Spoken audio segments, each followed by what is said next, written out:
Don't make me go first. Welcome to the thrilling world of Security Squawk, where we explore cybersecurity. Guiding you through online threats, we'll aid you in understanding safety protocols and trends. Meet our gurus, Bryan from Exact IT, Reginald from Arc Solvers, and Randy from Tech Rescue. Together, we'll delve into current events and hot cybersecurity topics, helping you comprehend their impact. Stay informed, stay secure. Security Squawk, the business of cybersecurity. Buckle up, let's dive in. Welcome to Security Squawk, the podcast where we talk about the business of cybersecurity. I'm Bryan Hornung, here as always with Randy, Bryan, and Reginald Andre. What's up, guys? How are you this week? Doing well. Still enjoying the hot summer here in Miami, but all is good. How did the screen change?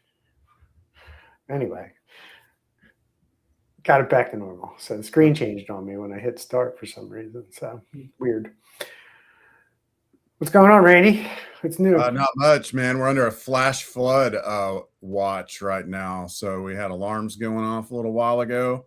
It's always the weather on this show. High of like 75 degrees. Well, we only have two seasons in Texas, and that's drought and flood, at least in this part of Texas.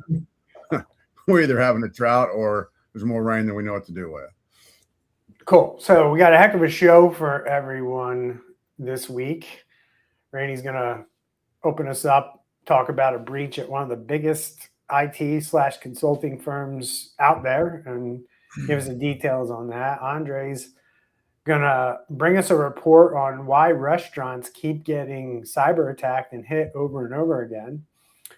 And I'm going to close us out with a defense contractor that paid up without ever being hacked. So we're going to have Randy start us off with this story where Accenture, one of the largest IT and consulting firms, confirm someone stole about 35 gigabytes of its source code and cloud access keys. Yikes.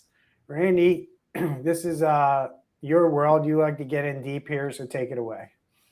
All right. Well, so Accenture, which I assume that's how it is pronounced. Anyway, they're an IT services firm. So that's kind of a little black eye anyway to start. And yes, it could happen to anybody. I mean, they're like one of those firms that does everything. It's just like they're really an accounting firm at the end of the day. And they get into everything else because they just want to make money. Yep. And they're also a very large company with about 800,000 employees. They build and run technology for huge portion of Fortune 500, for governments. Anyway, so this hacker, he's called 888 lists. He's called 888, and he has listed this breach on a forum that he is a moderator of, that he's also been involved in several of the large hacks, or this particular group's been involved in several of the attacks that we've talked about over the last few years. And like you mentioned, it does involve some very important data that was leaked. But I want to draw attention to one thing that is on there. So researchers have been analyzing the sample, if you would, which in the sample has a full directory list of the entire environment. 6.17 million lines, 87 applications. And here's the crazy thing, and this is really why this one caught my eye. Not only does it contain RSA keys, SSH keys, access tokens, storage keys, config files, but all over in there are .env files. We've mentioned it a lot in the last several months, this is probably an actual developer, but these are files that come from a developer's computer, most likely. So it looks to me like this was a developer that got hit, and then that's how they got access to the whole kit and caboodle, if you will. Now, I'm not even implying at all that this developer was vibe coding, because most likely he or she was not, because this is a gigantic company. They can afford to pay trained developers, not necessarily saying that they did anything wrong. But guys, the developer computer has fastly become one of the biggest attack surface areas in our world over the last few months. Was it a big deal 2 years ago? You betcha. That's one of the ways that the bad guys were able to super get into LastPass in an embarrassing, humiliating way. So it was a big deal then, but it's a big deal now because I know of CEOs that are watching our show. A large percentage of them are probably vibe coding on Claude code as we speak. And so this is a very important deal. You really think that? You really think most? Well, maybe it's just CEOs that I hang out with. Maybe. But a lot of CEOs. I saw a stat the other day where like only 1% of the world is actually like using Claude maybe, code. our most of our customers are going to be in the 50 to down and less size. Maybe it's because of that. I don't know. But short story long, it's very important that you secure your developer environments, not only the code process, but also what's on their machine, and try to prevent things like this. So we don't know where this is going to go. We're going to keep our eyes on it. It looks legit. As far as I know, as of today, it hasn't been pulled down. So I don't know if there's been a ransom or not. Couple of takeaways: rotate those credentials, because if they get stolen, you want to make sure that you're rotating them on a regular basis. Shouldn't be out there forever. Set them to expire. Make sure you scope them. Don't just give the full access to everything in the whole wide world. Just scope what's actually needed. Make sure you're scanning over your code for hard-coded passwords and all that jazz. And I know we're not a programming show. We're talking about breaches, but here's a developer that got ding dang hit, and that's a big deal in July of 2026, bigger than it's ever been, in my opinion. What are y'all's thoughts on this? Yeah, I'm going to kind of just continue to hone in on the keys because, obviously, like you said, we're not a developer programming podcast, but a lot of times when we're talking about data breaches and so forth, we're talking about PII information and sensitive information. But I would argue that these keys, the Azure keys, AWS secret keys, and so forth, that is that's the keys to the kingdom, because if the bad guy gets that, they can do so much more damage because they can now have the ability to integrate into all of these platforms and get into all of these platforms. So great advice that you gave, Randy, as far as what you should be doing, as far as rotating them, having expirations and so forth like that. But I think that's maybe something that the CEOs do have to have conversations with their team about.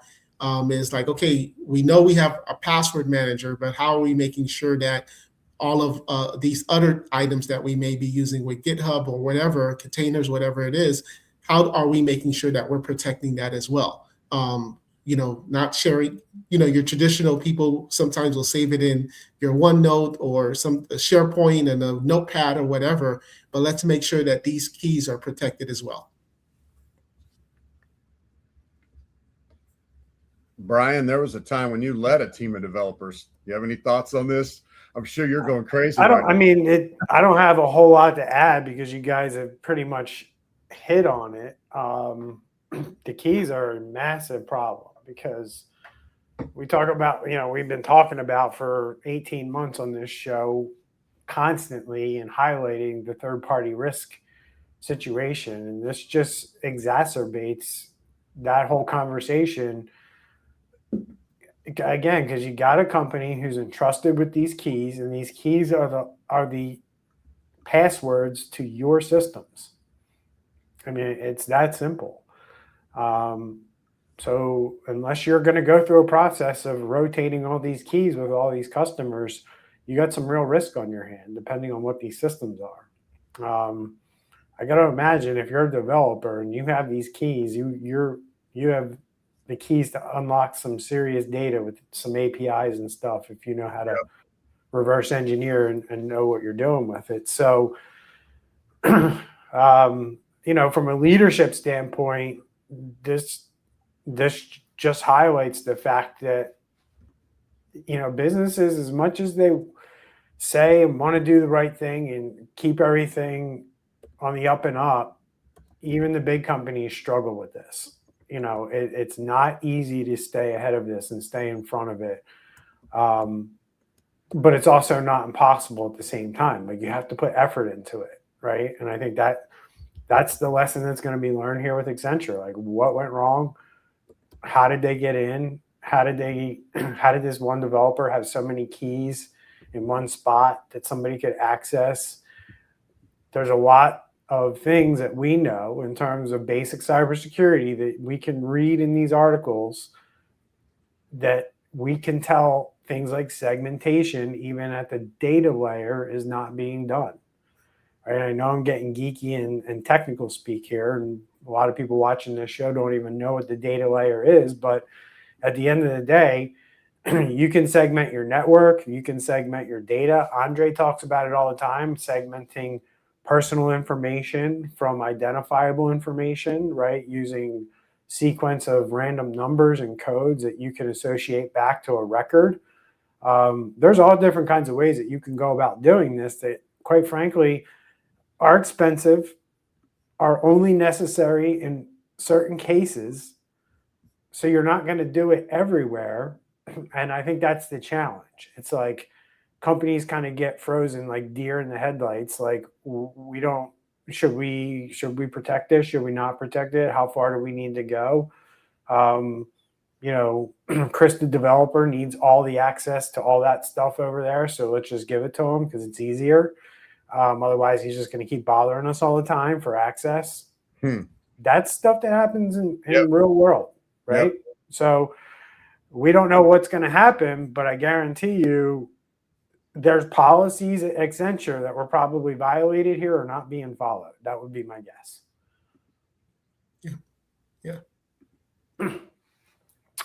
All right, Mr. Andre, we're going to move over to you next. You ready to go, sir? I'm ready. So, that's the Accenture breach, right? Is like what something can look like for a giant. And what we're going to learn from that, I guarantee you, is, like I said, we're going to learn that something got lost in the shuffle there. That happens with big companies. You don't have to be a big company, though, right, Andre? Andre is going to show why with how all these restaurants seem to be getting hit, and take us through why this report from Viking Cloud that surveyed restaurant chains, what was in there, Andre, that you thought was so important to highlight on the show today? Yeah, so Viking Cloud, they did a survey of quick service and fast casual restaurant chains across the US and Canada.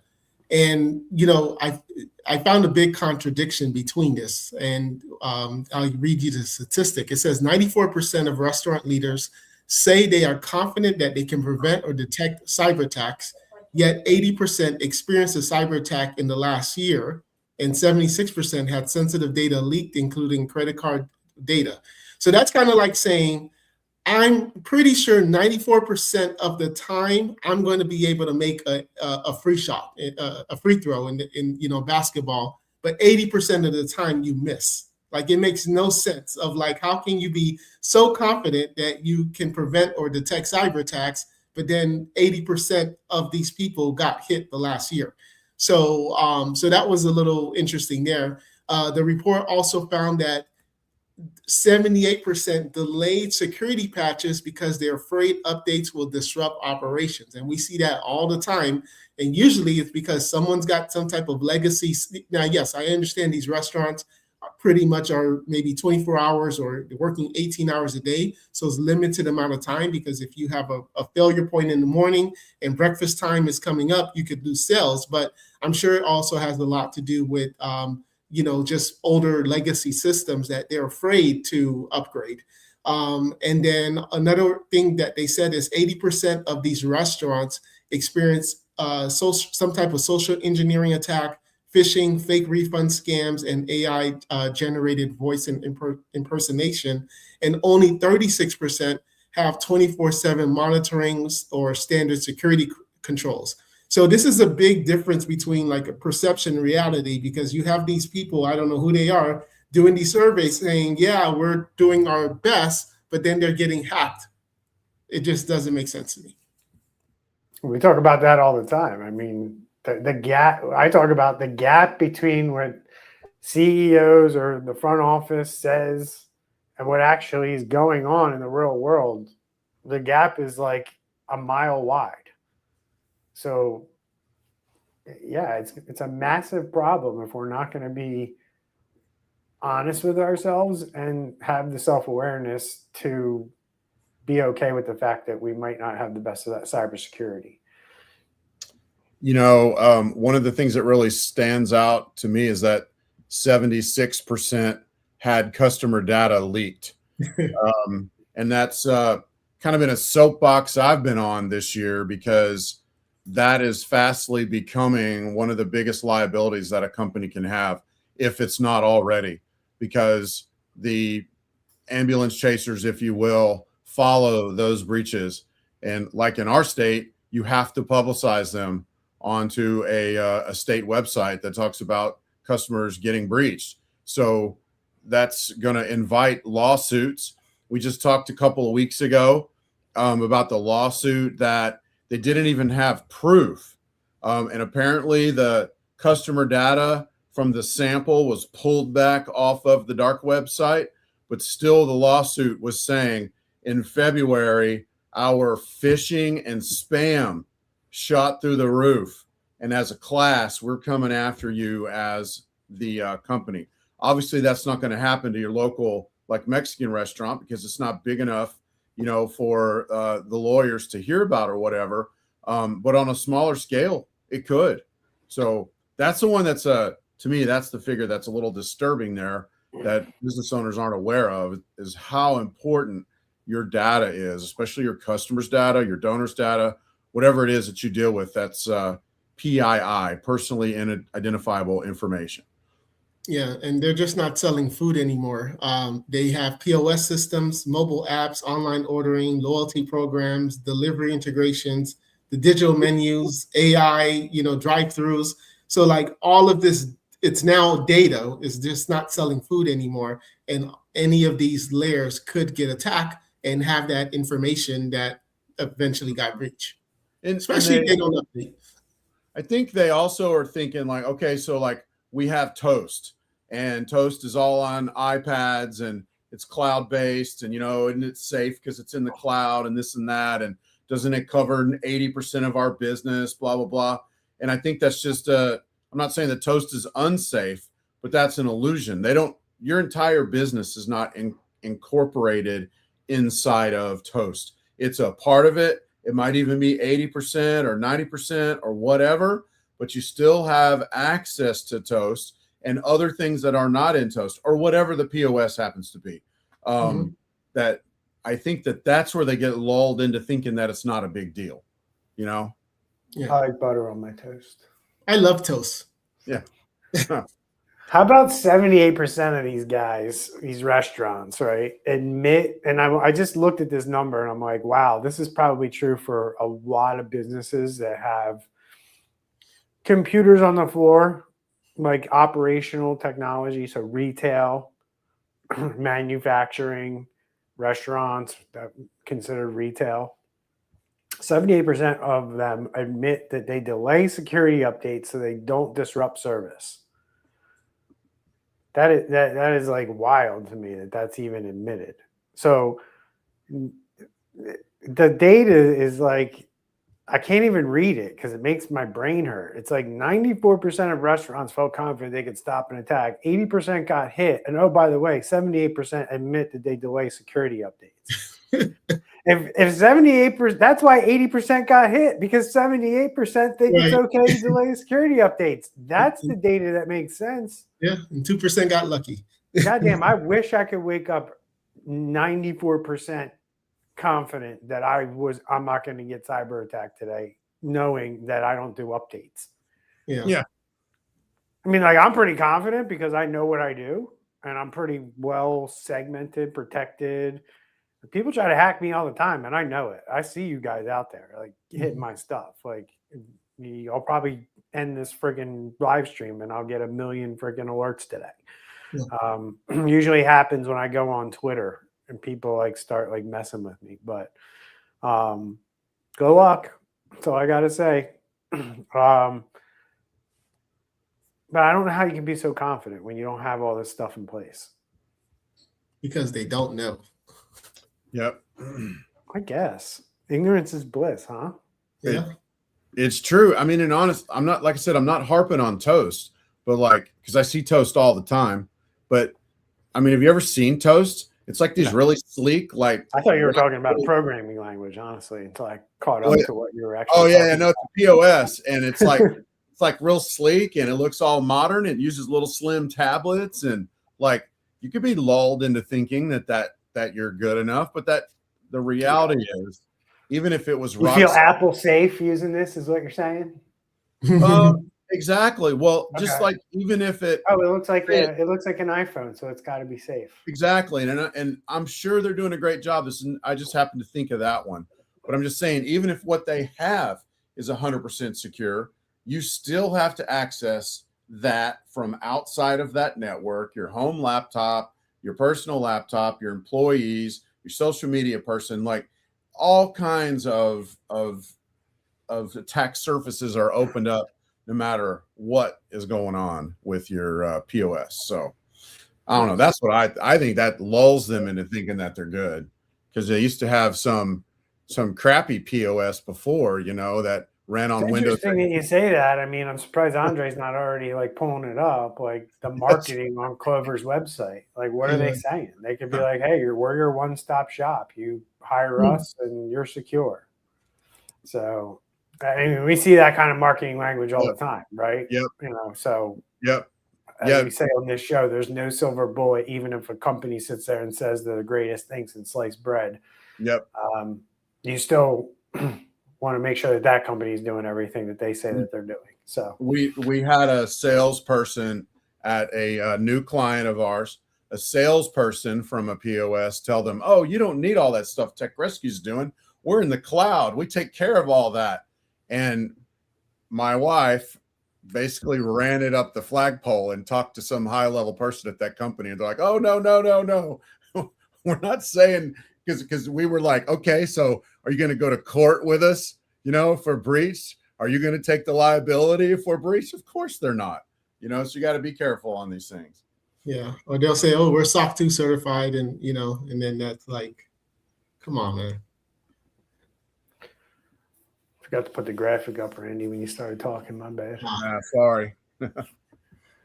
So, guess we'll move on. Talk about what I want to talk about, which is, we have these stories, guys. You guys brought, obviously, to the table, Andre, you showed us kind of the odds that are out there. Restaurants, these smaller chains, 80% of them getting hit. Randy showed us, a breach inside a major company when these things happen, right? These are after the boom, what we call right of boom, after the event, the blast has gone off. And when these things happen, right, and what I hope people understand, and one of the things I want them to take away from this episode is nobody really cares about what you're doing with this stuff until those events that Andre and Randy have highlighted today happen. So Accenture, they're going to have people come in. What happened? People may or may not be held accountable as a result. That's what happens in these things. Same thing with Andre, right? These restaurants are being hacked, right? Sometimes these small guys, as we say on the show all the time, guys, nobody's too small to get hacked, but you're too small to make the news, right? Mm-hmm. And these smaller restaurants just don't make the news, but they're still getting hacked. We talk about it every week on the show, right? Now, whether they get held accountable, I don't know. There's not a lot of regulations against restaurants. PCI, I mean, the worst that'll happen there is you can't accept credit cards, right? So you either find a different processor, which is easy to do today, or you only go to cash, I guess, right? And that happens a lot too.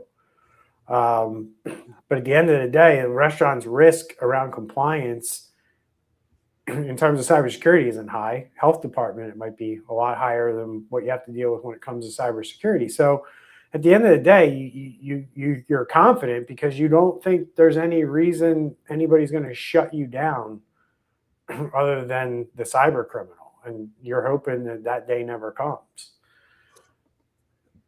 And what I want to talk about is I want to talk about what happens on the other side, what we're starting to see as repercussions start to go through after these events happen. And one of the places we see that is with people lying to our government who have government contracts. And what they do is they say, hey, we're doing all this great stuff with cybersecurity, just like the restaurants are saying. Mm-hmm. But they weren't. And they got hacked. And then the government came in and said, what were you doing here? Oh, just like insurance companies do. When you file an insurance claim, oh, you told us you were doing X, Y, and Z.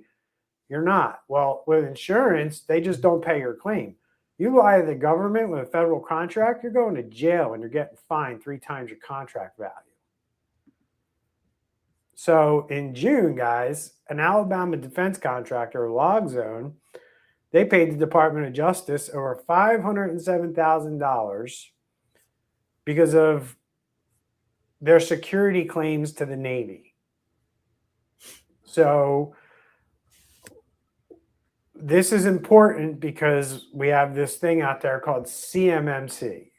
And a lot of these defense contractors have to follow this. You guys are probably aware of it. You've heard it thrown around and talked about. It's the DoD's way to try to put accountability around Department of Defense contractors who get paid handsomely for their contracts.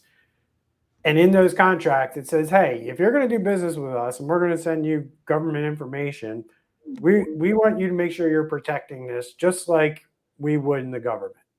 So you're going to sign on this dotted line saying that you do it the way that we do it. And that is laid out in NIST 800-171.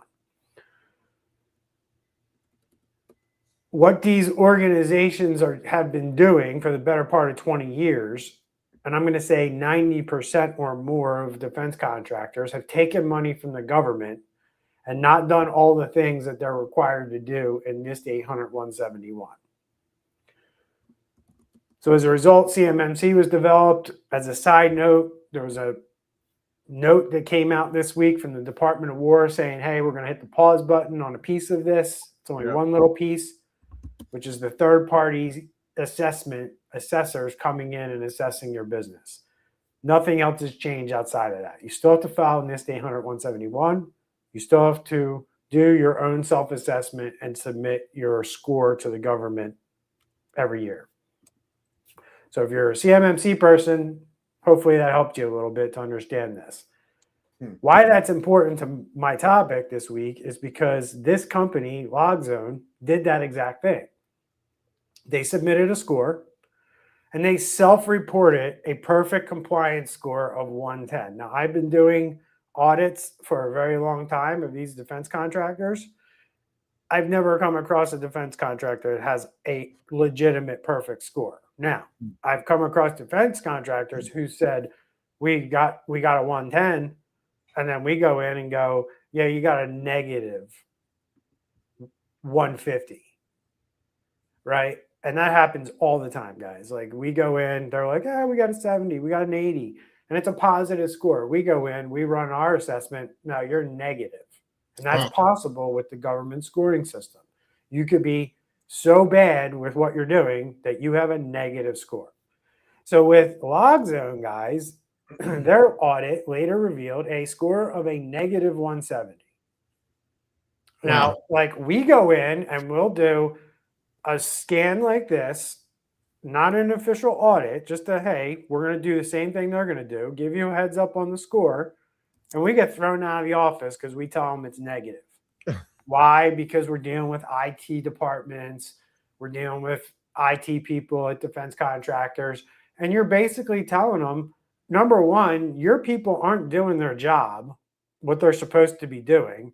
And number two, they told you you were good and you weren't good. Now I'm an outsider and I got to deliver this information. So I've gotten pretty good on how to deliver it so they don't get too upset with me. But a lot of times that's the knee-jerk reaction. They get defensive, the ego kicks in, Yep. and they don't want to do the right thing. They just want to throw you out and say, oh, you just gave us a low score because you're trying to sell us something. No, I'm just giving you the truth, because if a real auditor comes in, you're going to jail. So a 170 score for this company, guys, it's near the bottom of the scale when we're talking about what you can actually get on an audit score for NIST 800-171. 203 is the lowest score you can get, a negative 203. So they were pretty close to the bottom. Wow. And that's the gap, Andre. That's the gap we talk about. Like, they think they're good, and we come in and we're like, you're not good, and you're not even close to good. And how many stories do we talk about on this podcast where it's the same thing? It's just not an SPRS score. It's hey, I think I'm good, but 80% of you guys are getting hacked. There has to be a gap there. I'm sure if we did the same assessment, we'd find the same score gap, right? So, so the DOJ, and this is the other important part I want you to kind of understand with this whole CMMC announcement that came out the other day. What I'm seeing is a shift, and I don't know how long it's going to last, but there's clearly a shift in this administration. I think I talked about this before, and I'm not going to get political here. I'm just going to lay out for you what is happening when the rubber meets the road with this administration, because it's different than the last administration. The last administration was a big supporter of this system, this ecosystem of auditors, assessors, certified people who can go in and tell these companies what they need to be doing when it comes to cybersecurity. What I've seen, and you guys watch TV just like I do, I see an administration that's very focused and more concerned about rooting out fraud and holding people accountable who defraud the government than they are about going about it this way. So I see a fundamental compatibility issue with how CMMC is constructed and how this administration wants to operate.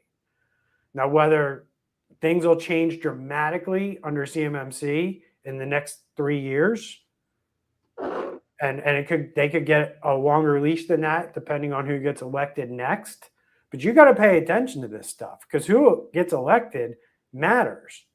Because I fully believe that this administration is going to root out cyber fraud this way by just going to companies, auditing them, and holding them accountable for what is the law of the land, which is the Federal False Claims Act, which means you will go to jail for a long time and pay back the government 3 times your contract value.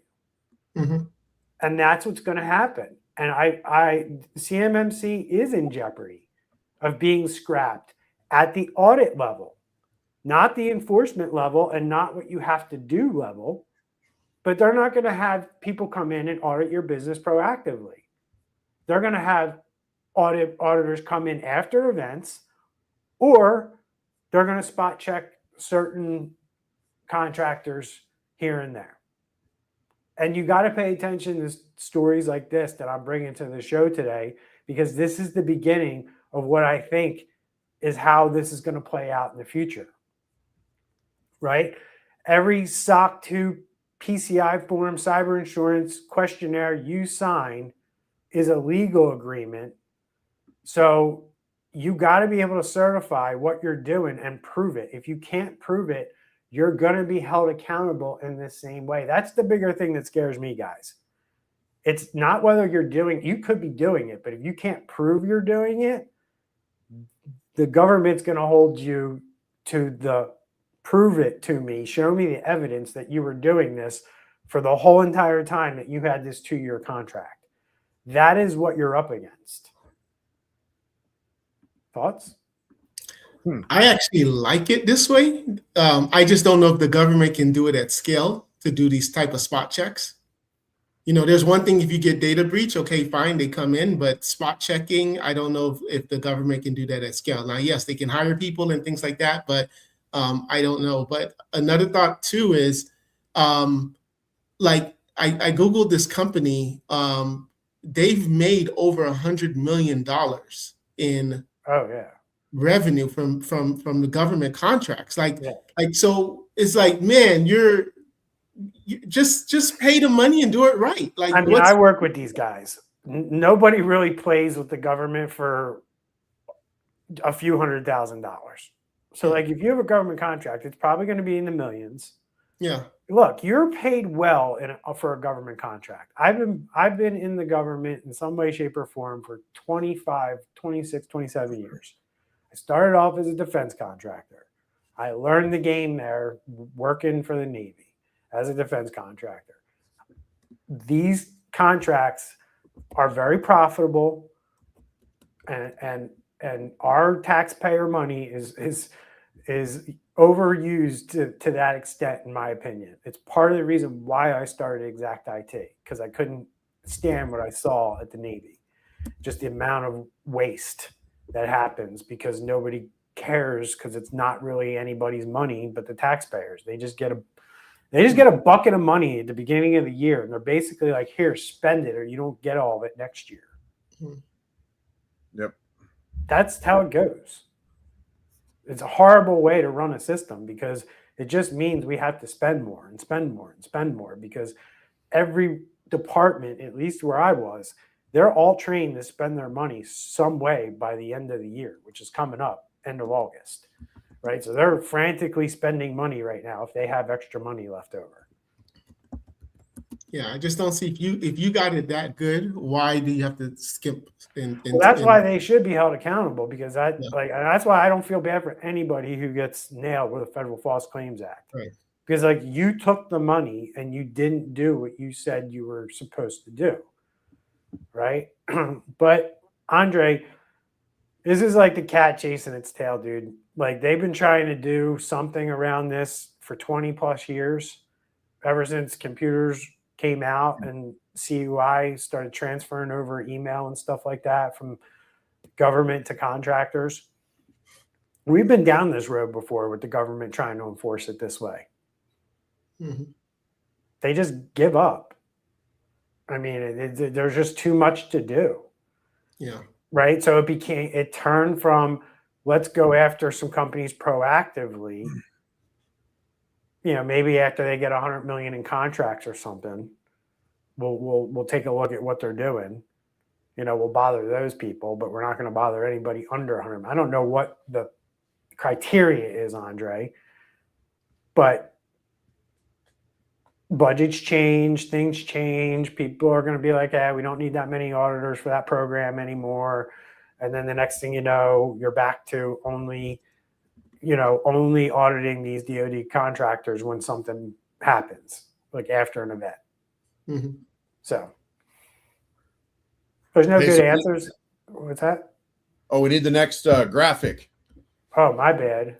It's all good. You need to do that. This graphic. You got to do that. I was waiting on getting. You got to do the graphics moving forward. There we go. That's right. Hey, yeah. So this is one of the problems.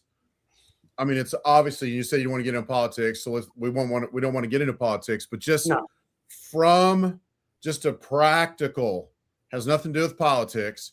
This is one of the problems of having your cybersecurity stuff, your CMMC, your CISA, having it so close to the politics that we're seeing it change. You get a new president, it goes this direction. You get another president, it goes that direction. And, most of these guys and people in general, most of these people are coming at this. There is a kind of worldview that they come at it. and maybe it's more, checking all the boxes and the compliance, and that's the way to deal with it. And maybe the other side is more like this, with the audits and things like that. And, there's been times with some of these, I'm talking specifically like about HIPAA, that's a regulation where it seemed to be enforced as a way to collect taxes and not a way to actually help people protect their data. And then there's other times where it's not ever mentioned. And I think that's the problem here. And if there was a way, obviously this is so Pollyanna, Bryan, but if there was a way that we could just get a layer between the politics and this kind of stuff that matters so much, maybe we might not see the up and down. But I did read, though, because I had read about the announcement they made yesterday, pushing back some compliance things or relaxing them, that there's only 100 certified assessors here. And I know you could probably fill in the details there. And because of that shortage was one of the reasons, or it might be auditors, but because of that shortage was one of the reasons for loosening up or pushing back or whatever. Are you aware of that? And what are the details behind that? What was that again? That I read one of their reasoning for just yesterday relaxing a little bit and pushing back some deadlines was because there's only like 100 assessors in existence. Why is that number so low, and why don't we get that number higher so we don't have to push back deadlines and things? I think that's a convenient excuse personally. I mean, there's enough assessors to assess the number of companies that need to be assessed right now. Okay. I think certain things that are happening that are well within the rules of CMMC, and like so we have a code of ethics that we have to follow, being part of the CMMC Cyber AB, which is the organization set up to put together the training system and all the certified professionals and assessors. And we have to follow a code of ethics. And part of that is like what we're allowed to charge and, no exorbitant fees. But they did leave a little caveat to like allow companies to charge like a front of the line access type of fee. And the DoD is starting to hear and see a lot of that going on because everything's so compressed for some of these companies to be audited and certified by November. So we're looking at a timeline of about 2-3 months that all these companies need to get this done. They're going to these guys and they're saying, we want to get certified. And they're saying, well, we're basically booked, or you can pay this fee. So there's just a lot of things that are going on out there between the people who need to do the auditing and the people who need to get audited. And they're complaining to the government, and the government can't have a supply chain disruption because of CMMC. Yep. Right. So there's a lot of, and I'm going to say, Randy, being involved in this, I'm going to say that this is all because of the defense contractors.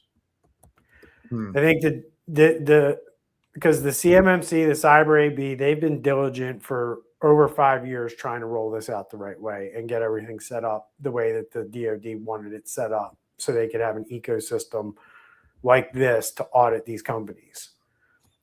We've been out there marketing and telling these companies, you got to start doing this. And they're all sitting on their hands like, no, we don't. And now the clock is coming. And now the DoD is saying, yo, this is going to happen. And now the money came out, the lobbying came out, the bitching came out. And now the Department of Defense is like, all right, well, we'll take a look at this piece of it. You got to remember, Congress passed this. So there's only so much the DoD can do. Congress has said that this is a go. It's past the review period. So they can try to pick this thing apart piece by piece if they want. And that's what they're trying to do, or at least pause this piece of it. And again, that's going to lead them to a place where the only thing they can do is the Federal False Claims Act angle. And that's where this is going to end up. So it really isn't because there's a lack of talent on the assessor side. It's more that the DoD contractors have dragged their feet. They're now up against it. And the DoD now agrees with them that we're not going to get this done by the timeline. So they're siding with the defense contractors because they have to. What are they going to do? Tell an airplane part manufacturer, we can't work with you no more when you're the only guy that gives us this part for the F-35? Not going to happen.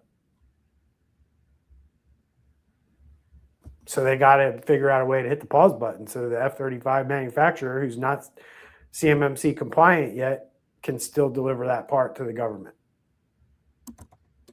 Wow. And the cycle will continue forever. It will until people start taking this seriously and being held accountable. I mean, look, I don't think anybody in the government wants to be running through people through the court system on Federal False Claims Act. Right? So that's why CMMC was invented. Like, let's get ahead of this so we don't have to drag people into court and do it this way. That was the old administration's kind of attitude. The new administration, and that's why I'm saying read the tea leaves. Look at what they're doing in the rest of the government. I'm pretty sure our vice president is the head of the anti-government fraud initiative. Am I wrong on that? Or do you guys have any idea? No, I don't know. I'm pretty sure he is. So when you got the vice president in charge of fraud for our federal government, this is going to be part of it. And I've heard him say it. I heard, if you're ripping off the federal government, we're going to hold you accountable. They ain't talking about their friends and everybody who's working for them, right, by the way. They're talking about the peons who are getting government contracts. And like, look, if you ain't a friend of the administration and you're getting a government contract, you better watch your back because they got friends that want that contract. And that's how the game works, folks. Yeah. But just going back to what I'm saying, though, if you have this nice, juicy contract, just do the right thing. It's not like, I think, Randy, you mentioned the Jurassic Park guy, where it's one guy who's in charge of this entire, island with a little shoestring budget. All right, we'll give him some grace if he gets hacked. But come on, you've got $100 million contract. Yeah. Give IT some stuff. Let's do the stuff the right way so you don't have to watch your back. Yeah. So, I mean, at the end of the day, there's plenty of there are only 100 auditors, but at the end of the day, the 100 auditors can handle what needs to be done right now. And then more will be added every month. More will be added. Well, that's the thing. That's the monkey wrench. Now everybody who's going through for that auditor certification, why would you go for it? Yeah. It's the one reason why I didn't go for it. I have the next certification down from that. I didn't go for it because I'm like, I'm not investing any more money into this until I see the DoD contractors spending money on this like they should. Because they're not. They're still dragging their feet. They're still kind of like, oh, we don't really know what to do. And that's the other part of this. And I'm just going to get off my soapbox here to this because I don't really want to make this the CMMC show. But at the end of the day, they're all saying the government isn't telling us what to do. And that is 100% true, right? So you get a contract from a contracting officer in the federal government, and those people are failing to educate their customers or their suppliers on what they should be doing around CMMC, whether they even have CUI in the first place, the stuff that they need to protect. Like, it's a big unknown to these people. Like I talk to them all the time. They're like, we don't know if we have CUI. I'm like, what do you mean you don't know if you have CUI? And it's like, well, we don't know if that's CUI or not. And it's like, the government needs to tell you this. Like, that is the part of the government's job that the government, I will tell you, is not doing. And it's a big problem. and the bad information that I'm seeing coming from contracting officers in the government around CMMC is not good. It's like a lot of guys I talk to are like, well, my CO said this. Well, that's not even right. But they're not going to believe me. They're going to believe the guy from the government. So that's the battle everybody's fighting out there. It's not good. So, I mean, at the end of the day, they're probably going to have to give some authority to some of these people on this side of the fence. Meaning like an assessor or some kind of, like, you have to give us authority that like if we talk to somebody and we know that a contracting officer is giving them bad information, we need to have somebody to go to be like, hey, this person in the government is like screwing everything up because of what they're telling people. That would be very helpful. Yeah. All right, guys, let's bring this sucker home. In Florida, there's a law after the building collapse here in Florida. There was a law that if an engineer did a report of a building structure and they see that there's like a major issue, they couldn't just give it to the board of directors of the building where they could just like, oh, let's get a second opinion, or let's, we'll just kick it down the road, kick the can down the road. They have to report it to the government. So that would be maybe something too, where if you come in and you walk in and you see, oh my gosh, here's this guy making the steering wheel for a fighter jet, but they got like no security controls. Mm-hmm. I'm legally, I have to now give it to someone in the government. So appreciate your input today, guys. I think like today's show, we looked at three things, right? We looked at Accenture. They thought everything was contained and it wasn't, right? And we looked at Andre's restaurant story where all these restaurants thought they were good and they were confident, but 80% of them are getting hacked, right? LogZone, 100 million in contracts, told the government they were compliant to a perfect score of 110. In every case, the claim and the reality didn't match. And that's what we've been saying on this show for a long, long time. The gap is wide. And that's the problem. And it's a simple fix. Get a friggin' risk assessment. We talk about it all the time on the show. That's going to tell you exactly where you stand. Now, whether you believe, like I said, we've delivered results from risk assessments to DoD contractors and they threw us out. They didn't believe us because they felt like we were trying to sell them something. Right? So you got to believe, you got to trust the person who's running that assessment for you.